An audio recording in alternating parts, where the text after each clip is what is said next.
Eye injuries are the leading cause of blindness in children. Every 13 minutes, an ER in the United States treats a sports-related eye injury. Most injuries among kids aged 11 through 14 occur while playing sports. Each year in the United States, more than 100,000 eye injuries are sports-related, and 1/3 of those accidents involve children.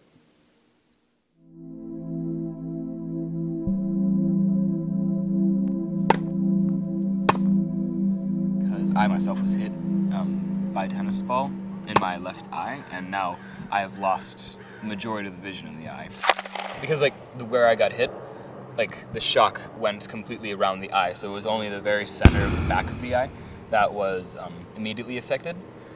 Anything remotely in the center of the eye, my left eye is useless. We think the best way that we can go do this is by going to other organizations and giving presentations. During Spirit Day today, during your PE class, we're going to have a special presentation. We have a former student, Daniel, who's going to come up right now and talk about what he'll be teaching you at PE. So Daniel, come on up.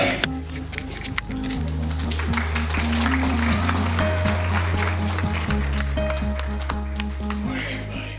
Good morning, Daniel. So during your PE, as Coach just told you, I'm going to be telling you about preventable sports injuries, because I got hit in my eye.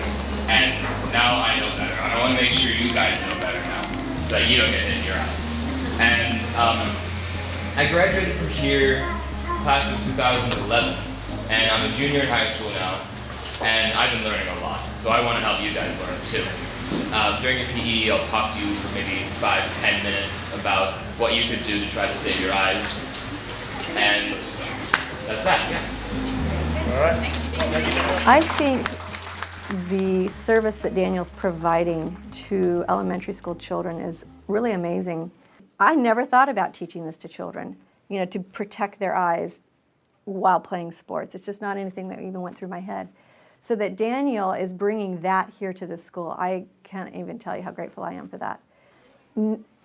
You hear about safety in sports and those kinds of things as you get older. I mean, as an adult, of course, and have my own children, but as a child, it was not anything that was ever taught to me.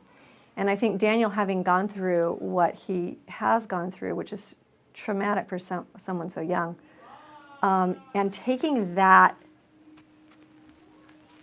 trauma, if you will, and turning it into an opportunity to be of service to others is really quite incredible. I'm not surprised that Daniel did that, because that's the compassionate young man that he's always been. But children that wear eyewear is only 15%, which is really bad. And that's just saying anything in general, like your glasses. What's your impression of the reception he's getting today? His presentation is good. It's good for the kids because he's got his PowerPoints, he's got his visual, he's got his prizes, he's got his questions, so he's keeping them engaged, and he's doing a great job. Question time. Question time. What is the most dangerous sport to play in the United States? Basketball. You. Basketball. Yes. Come up here and... Basketball. He wanted it so that the children were engaged, that they were having fun, and that they felt free to talk, because he knows how we run our classrooms pretty strictly. Those children came in, they were laughing, they were of course telling their own stories, which was making me nuts, but anyway, it's like, let him speak, let him get through it. Some sports that are really dangerous. Anybody want to read these out for me? Basketball. I do boxing. I thought you Be a did good wrestling. audience, third grade. He was engaging them, and that's exactly how they learn. I couldn't Now, hear why do one you thing. think basketball is a scary sport? You can poke somebody. Yeah. Because when you're, because sometimes when you are doing the ball and the ball's really hard, sometimes people steal it and sometimes it hits you. Okay. You can sit there and lecture, and they kind of listen, as children do. They lose focus. But when they're engaged and when they're participating and when they're, getting it. Take this onto your face. And over your eye. He was getting them to join in and participate. that's when they actually learn. It's not when we're sitting there talking to them. And I think Daniel understood Trying to that. make the basket into the basketball. Now, the reason this is harder in general is because you only have one eye. People have something called bifocal vision. Your right eye sees like, okay, I'm looking at you, and your left eye looks at you, and you make a triangle with your eyes. But if you only have one eye, you only got one part of the triangle, and you can't really tell the difference between like this and this with one eye. So, in general, it's harder to make a basket when you have one eye. So, go try.